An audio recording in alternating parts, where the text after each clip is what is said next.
दोस्तों ये बात बहुत महत्वपूर्ण है। हमारे चैनल को यदि आप पहली बार देख रहे हैं तो सब्सक्राइब कर लीजिएगा और पूरी बात ध्यान से सुनिएगा, बहुत ही महत्वपूर्ण है। शेयर करिएगा जिससे कि और भी लोगों तक पहुंचे और लाइक कर दीजिएगा। उत्तर प्रदेश के प्रयागराज में संविधान सम्मान सम्मेलन का आयोजन किया गया। इस सम्मेलन में कांग्रेस के नेता एवं रायबरेली सांसद राहुल गांधी शामिल हुए। पहुंचते ही राहुल गांधी ने सम्मेलन में संविधान की किताब दिखाते हुए लोगों का अभिवादन किया और उन्होंने लोगों को संबोधित करते हुए कहा कि आज 90% लोग सिस्टम से बाहर बैठे हुए हैं। ऐसे में विकसित भारत कैसे बन पाएगा। हमने जातीय जनगणना की बात उठाई तो ऐसे में बीजेपी के लोग कह रहे हैं कि हम उसमें ओबीसी का कॉलम दे देंगे। राहुल गांधी ने कहा कि जाति जनगणना सिर्फ वहां पर ओबीसी का कॉलम दे देने से नहीं होगी। हम हर कम्युनिटी की लिस्ट चाहते हैं। सत्ता में भागीदारी से पहले आबादी का पता होना जरूरी है, लेकिन आबादी भी लास्ट कदम नहीं है। मेरा विजन है कि हिंदुस्तान में धन का बंटवारा कैसे किया जा रहा है, ओबीसी दलितों मजदूरों के हाथ में कितना पहुंच रहा है, ये सारा डेटा होना चाहिए। उन्होंने कहा कि हिंदुस्तान के संविधान में कहा गया था कि सबको समान अवसर मिले, लेकिन हम पूछना चाह रहे हैं कि इसका समाज में कितना असर पड़ा, ये बात समाज में कहां तक पहुंची। यदि आज 500 उद्योगपतियों की लिस्ट निकालूं तो उसमें एक भी दलित ओबीसी और आदिवासी नहीं है। मीडिया ब्यूरोक्रेसी में कोई दलित नहीं है। ओबीसी आदिवासी की हिस्सेदारी गवर्नमेंट में 0 है।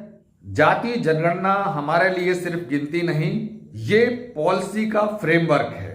राहुल गांधी ने कहा कि नरेंद्र मोदी ने 16 लाख करोड़ रुपया 25 लोगों का माफ किया। एक भी दलित पिछड़े वर्ग का नहीं था। मोची धोबी लुहार के लिए बैंक क्यों नहीं है, बैंक उनको क्यों नहीं मदद करती। हम इनके लिए स्पेशल बैंकिंग सेवा बनाएंगे जो इनकी मदद करेगा। इनके बिना देश नहीं चल सकता। बॉलीवुड में आपकी हिस्सेदारी 0 है।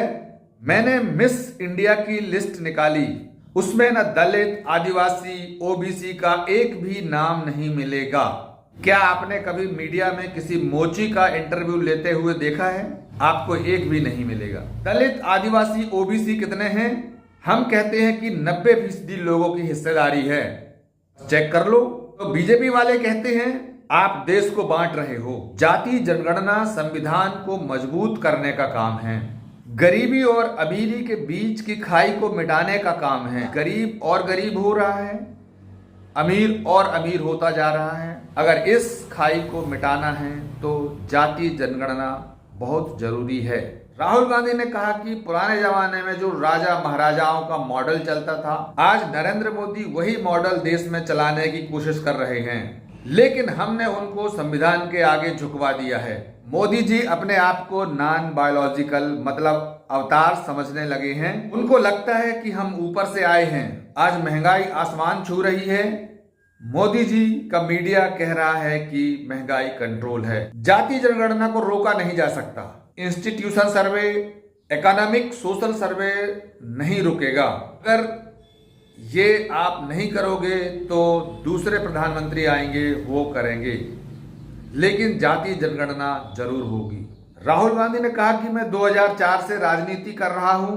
बीजेपी वालों ने मुझे इतना परेशान किया कि उन्होंने ही मुझे इतना सब कुछ सिखा दिया। उन्होंने कहा कि मैं कुछ दिन पहले सुल्तानपुर गया था, वहां मुझे एक मोची की दुकान मिली तो मैं रुक गया और उनका काम समझा। मैंने जूता लिया और बनाने की कोशिश की, लेकिन मुझसे नहीं बना। बातचीत में उन्होंने बताया कि इस तरह के कदम मैं जब उठाता हूं तो सब लोग मेरा मजाक उड़ाते हैं, लेकिन मैं ये समझ गया हूं कि ये देश इसी तरह के हुनरमंद लोगों से चल रहा है। चाहे नाई हो, चाहे मोची हो, चाहे लोहार हो, चाहे धोबी हो, इनके पास हुनर है और जिनके पास हुनर है आज लोग उनकी इज्जत नहीं कर रहे हैं, मजाक उड़ाते हैं। आज मैं उन्हीं के साथ खड़ा हूं और इसीलिए मैं जातीय जनगणना के बारे में बहुत स्पष्ट हूं और जातीय जनगणना होके रहेगी। और उन्होंने एक साइकोलॉजी बताई, बहुत बचपन की बात है। मैंने अपनी दादी इंदिरा गांधी से पूछा कि जब आप मरेंगी तो लोग कैसे आपको याद करेंगे। इस पर उन्होंने कहा था कि मैं चाहती हूं कि मुझे याद ही ना करें। राहुल गांधी ने कहा कि हम जो भी काम कर रहे हैं वो याद रखने के लिए नहीं कर रहे हैं, कि लोग हमें याद रखें। और उन्होंने कहा कि ये देश किसानों का है, मजदूरों का है, दलितों का है, आदिवासियों का है, पिछड़ों का है।